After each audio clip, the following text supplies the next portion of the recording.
एक महात्मा ने बताया, अगर मनुष्य कुत्ते को रोटी खिलाने के 8 फायदे जान जाए तो कभी दुखी नहीं होगा। महात्मा ने बताया, कुत्ते को एक टुकड़ा रोटी खिलाने से क्या फल मिलता है। एक समय की बात है, एक जंगल में एक महात्मा उपदेश दे रहे थे। तभी सबल नाम के शिष्य ने पूछा, गुरुदेव, मेरे मन में एक प्रश्न उठ रहा है। महात्मा ने कहा, भन्नत निसंकोच होकर पूछो, आपके मन में वह कौन सा प्रश्न उठ रहा है। तब सबल ने कहा, गुरुदेव, मैं ये जानना चाहता हूं कि कुत्ते को एक टुकड़ा रोटी खिलाने से मनुष्य को कौन सा फल मिलता है। तभी महात्मा ने कहा, भंते, कुत्ते को एक टुकड़ा रोटी खिलाने से मनुष्य को 8 फायदे होते हैं, तथा जो भी मनुष्य इन फायदों के बारे में जान जाता है उसका जीवन धन्य हो जाता है और उसको जीवन में कभी दुखों का सामना नहीं करना पड़ता है। जो भी मनुष्य पृथ्वी लोक पर कुत्ते को एक टुकड़ा रोटी खिलाता है उसे 8 फायदे होते हैं और वह जीवन भर सुखी रहता है और उसे मृत्यु के बाद मोक्ष की प्राप्ति होती है। महात्मा ने कहा, अक्सर मनुष्य कई मौकों पर कुत्ते का नाम लिया करते हैं। किसी को गाली देते समय भी मनुष्य की जुबान पर कुत्ते का नाम आता है। मनुष्य गाली आदमी को देता है, परंतु नाम कुत्ते का बदनाम होता है। तो क्या कुत्ते का जीवन इतना गया गुजरा है? भगवान बुद्ध ने कहा, एक समय की बात है, एक काले रंग का कुत्ता था। वह बहुत ही लाचार था और भूखा प्यासा था। वह गांव में सभी के घर घर जा जाता था, परंतु उसे कोई भी व्यक्ति रोटी का एक टुकड़ा भी नहीं देता था। वह भूख के मारे इधर उधर घूमता रहता।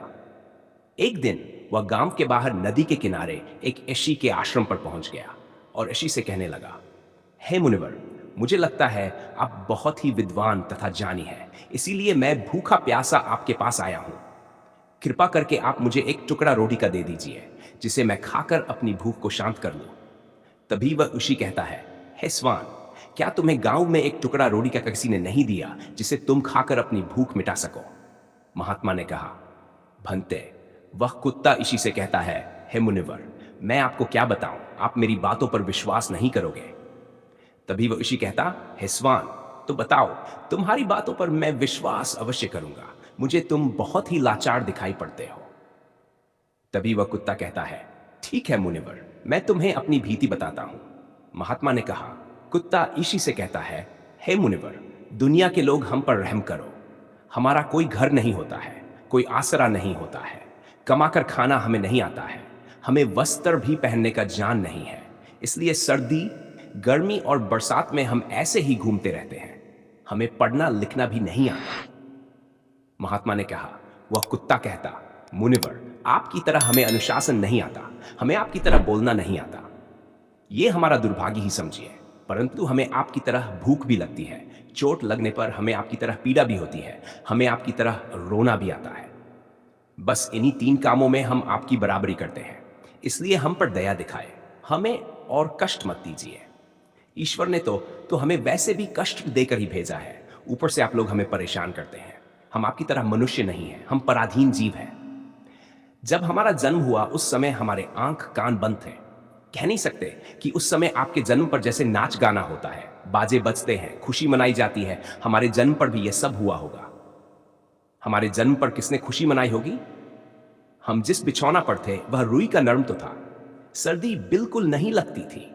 मैं मन में सोच रहा था कि किसी बड़े घर में पैदा हुआ हूं। लेकिन जब हमारी आंख खुली तो मैंने देखा कि हमारी मां, जिसे आप लोग कुतिया बोलते हो, वह अपने 5 बच्चों को छाती से चिपकाकर एक राह के डेर में पड़ी थी। हम 5 भाई थे, बाकी 4 भाई तो लाल और भूरे रंग के थे। मैं अकेला ही काले रंग का था। सबसे छोटा मैं ही था, इसलिए कमजोर था।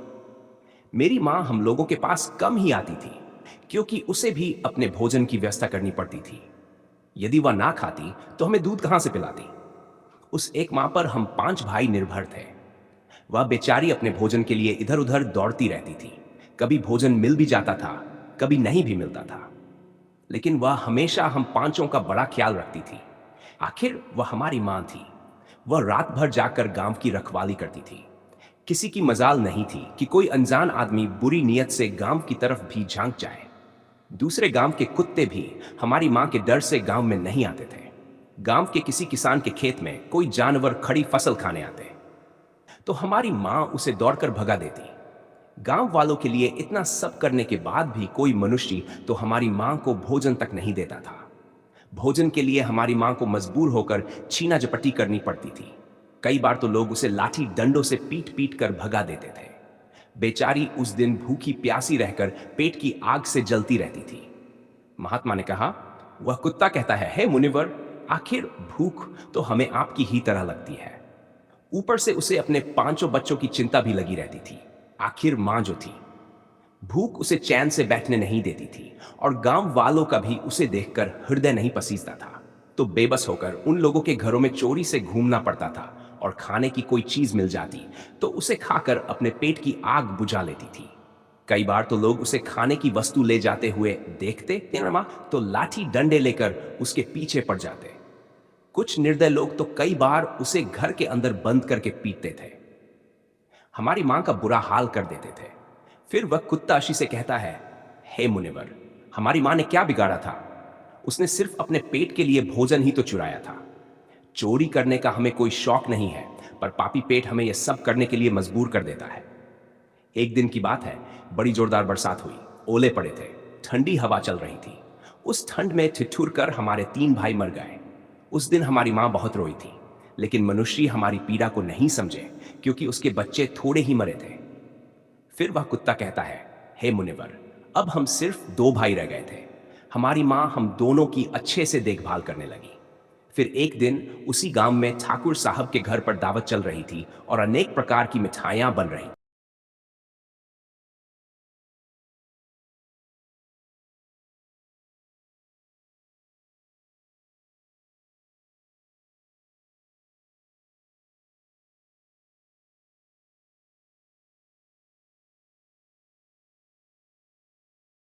ठाकुर साहब के घर काफी मेहमान आए हुए थे। हमारी मां कुछ खाने की तलाश में बार बार उधर जाती, लेकिन लोग उसे दुत्कार कर भगा देते थे। किसी को उस पर इतना भी तरस नहीं आया कि एक रोटी उस बेचारी को खाने को फेंक दे। एक रोटी से उनका क्या बिगड़ जाता? मेरी मां बार बार जाती और वहीं खड़ी खड़ी देखती रहती थी। ठाकुर साहब के आंगन में दावत खाने का सिलसिला चालू हुआ। भोजन परोसा जाने लगा। मेरी मां भी वहीं जाकर पूंछ हिलाने लगी। खाना परोसने वाला आदमी जब किसी काम से भीतर गया तो मेरी मां दबे पांव रोटी लेने को चल पड़ी। फिर दूसरे आदमी ने मेरी मां को जाते हुए देख लिया तो चारों ओर से लोग चिल्ला चिल्लाकर उसकी तरफ भागे। मेरी मां उनकी चीख सुनकर घबरा गई। 2-3 आदमी लाठी लेकर उसके पीछे दौड़े। मेरी मां वहां से घबराकर भागने लगी, परंतु उसे वहां से निकलने का कोई रास्ता नहीं मिला क्योंकि सामने से लोग लाठी डंडे लेकर आ रहे थे। तभी मेरी मां वहां पर जो लोग भोजन कर रहे थे उनको लांघ कर निकल गई। महात्मा ने कहा, आगे वह कुत्ता कहता है, हे मुनिवर, मेरी मां अपने निकलने पर इतनी हैरान नहीं थी जितनी कि उन लोगों को देखकर हुई थी जो वहां पर दावत खा रहे थे। वह सब उठकर खड़े हो गए। उन्होंने भोजन करना छोड़ दिया और कहने लगे कि कुतिया के लांघ जाने के कारण भोजन भ्रष्ट हो गया है। सब एक दूसरे से विचार विमर्श कर रहे थे कि अब क्या किया जाए। खाना तो सब खराब हो गया। फिर ठाकुर साहब फूट फूट कर रोने लगे। कुछ लोग तो ये भी कह रहे थे कि भाई, कुतिया के लांघने से भोजन खराब कैसे हो गया? उसने खाने में या पत्तलों में मुंह थोड़ी डाला है, सिर्फ ऊपर से लांघ कर ही तो गई है। और कहने लगे, शहरों में तो लोग कुत्ते को पालकर घर के अंदर सुलाते भी हैं और खिलाते भी हैं, तो इसमें कोई बुरी बात नहीं है। अगर कुतिया लांघ कर गई है तो भोजन खराब नहीं हुआ है। लेकिन उनमें से कुछ लोग बड़े घरों से ताल्लुक रखते थे। उन्होंने एक नहीं चलने दी। कह रहे थे कि भोजन तो भ्रष्ट हो गया है, यह हमारे खाने के लायक नहीं है। आखिरकार उन्हीं की बात मानी गई। अब तो वह सारा भोजन गरीबों में बांट दिया गया। उस दिन तो मेरी मां को खूब पेट भर के खाना मिला था। ऐसा सुख उसने जीवन में कभी नहीं पाया था, लेकिन वह सुख उसके लिए बड़ी मुसीबत बन गया। वह भोजन करके वहां आराम से लेटी ही थी। उतने वह ठाकुर डंडा लेकर वहां आ पहुंचा और उसे बुरी तरह से पीटने लगा। उसे भागने का भी कोई अवसर नहीं मिल पाया। डंडों की चोट से वह बुरी तरह से चिल्लाने लगी। मां का विलाप सुनकर पत्थर भी पसीज जाता है, पर उस निर्दयी को उस पर जरा भी रहम नहीं आया। वह उसे कठोरता पूर्वक पीटता रहा। मां का वह सौर पूरे गांव में सुनाई दे रहा था। तब कुछ लोग आए और उसे समझाते हुए बोले, ठाकुर साहब, जाने दो, भूख में तो आदमी की भी बुद्धि भ्रष्ट हो जाती है। यह तो एक पशु है, इसे अच्छे बुरे का क्या जान। अब इसे मारकर आपको क्या मिलेगा? जो होना था सो हो गया। लोगों के समझाने के बाद उसने मां को पीटना बंद किया। मां ने आकर सारी कहानी हम दोनों भाइयों को सुनाई। हमने सोचा कि कितना कष्ट भरा है हम कुत्तों का जीवन। आदमी एक रोटी के टुकड़े के बदले एक चोर की तरह पीटता है। बेकार है ऐसे लोग जो हम लोगों की पीड़ा को नहीं समझते। महात्मा ने कहा, वह कुत्ता कहता है। हे मुनिवर, एक दिन की बात है। उसी गांव के बाहर एक ब्राह्मण आकर ठहरा हुआ था। उसने अपने भोजन के लिए एक जगह ला बनाया और उस पर दाल बनाने के लिए रख दी। उसके बाद आटा गूंथ कर रख दिया। वह वहीं पास में कुएं पर पानी लेने चला गया। इधर कहीं से मेरी मां भी घूमती हुई वहीं पहुंच गई। उसने आटे को देखा तो सोचने लगी कि शायद इस आटे का कोई मालिक नहीं है।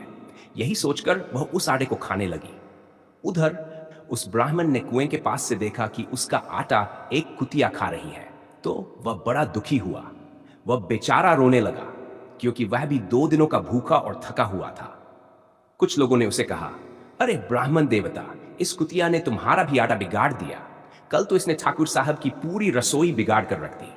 ब्राह्मण दुखी होता हुआ बोला, भाई, मुझे क्या मालूम था ये दुष्ट कुतिया मेरे आटे को खाने के लिए एक हाथ लगाए बैठी है। ब्राह्मण ने ना आव देखा ना ताव, लाठी लेकर उस कुतिया के ऊपर टूट पड़ा। मां उस आटे को ठीक से खा भी नहीं पाई थी, पर उससे ज्यादा की उस पर लाठी बरस गई। महीनों तक मेरी मां लड़खड़ाते हुई घूमती रही। तब उस दिन समझ में आया कि आदमी कितना खुदगर्ज है। हम उसका कोई भी कार्य करते हैं तो भी वह हमें नहीं समझता। आगे वह कुत्ता कहता, हे मुनिवर, हमारी कमी यह है कि हम उन्हीं मतलबी इंसानों के अधीन रहना चाहते हैं जो हमें कष्ट देता है। जो हमें प्यार से खिलाता है, हम उसके कितने काम आते हैं यह नहीं पता। उनके घर की रखवाली तो करते ही हैं, साथ ही साथ और भी बहुत सारे लाभ हैं जिन्हें मनुष्य नहीं जानता। महात्मा ने कहा, यदि मनुष्य कुत्ते को रोटी खिलाने के फायदे जान जाए तो अपने जीवन में होने वाले नुकसान से बच सकता है। आज मैं आपको बताऊंगा कुत्ते को रोटी खिलाने के 8 फायदे। मनुष्य को पता नहीं है कि जब भी घर में रोटी बनाई जाती है तो सबसे पहली रोटी गौ माता की होती है और पिछली रोटी कुत्ते की होती है। महात्मा ने कहा, ऐसा ही विधान भगवान ने बनाया था, लेकिन भगवान के बनाए उस विधान को भूलकर मनुष्य अगली और पिछली रोटी स्वयं ही खा जाता है। इसका दुष्प्रभाव उसके जीवन पर पड़ता है। कुत्ता वह प्राणी है जिसे रोटी खिलाने से मनुष्य के जीवन में पड़ने वाले ग्रहों के दोष भी दूर हो जाते हैं। महात्मा ने कहा, कुत्ते को रोटी खिलाने का पहला फायदा, कुत्ते को रोटी खिलाने से शनि का नकारात्मक प्रभाव कम हो जाता है। शनि ग्रह जब अपनी कुदृष्टि डालता है तो हर मनुष्य बर्बाद हो जाता है। जिस व्यक्ति पर उनकी महादशा का आरंभ हो जाता है तो बने बनाए काम अपने आप बिगड़ने लगते हैं और वह मनुष्य आर्थिक तंगी का शिकार हो जाता है। उस स्थिति में व्यक्ति यदि कुत्ते को रोटी खिलाता है तो उस पर शनि का दुष्प्रभाव बहुत ही कम हो जाता है। कुत्ते को रोटी खिलाने का दूसरा फायदा, कुत्ते को रोटी खिलाने से भाग्य आपके पक्ष में हो जाता है। आपके घर के अंदर नकारात्मक शक्ति नष्ट हो जाती है।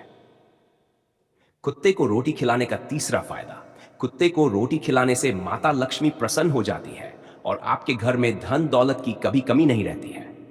कुत्ते को रोटी खिलाने का चौथा फायदा, कुत्ते को रोटी खिलाने से आपके ऊपर कर्ज नहीं चढ़ता और जो पहले से आप कर्जदार हैं उससे भी मुक्ति मिल जाती है। कुत्ते को रोटी खिलाने का पांचवा फायदा, कुत्ते को सुबह शाम भोजन देने से आपका व्यापार बहुत अच्छे से चलता है। कुत्ते को रोटी खिलाने का छठा फायदा, कुत्ते को रोटी देने से आपकी आयु में वृद्धि होती है और अटका हुआ धन वापस मिल जाता है। कुत्ते को रोटी खिलाने का सातवां फायदा, कुत्ते को रोटी देने से हमेशा आपका स्वास्थ्य अच्छा बना रहता है और मानसिक रूप से आप मजबूत रहते हैं।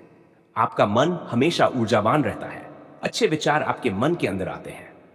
कुत्ते को रोटी खिलाने का आठवां फायदा, कुत्ते को रोटी खिलाने से भगवान प्रसन्न रहते हैं, क्योंकि भगवान को समस्त जीवों की चिंता रहती है और जो समस्त जीवों पर दया दिखाता है, भगवान भी उस मनुष्य से हमेशा प्रसन्न सदैव उस परिवार पर बनी रहती है।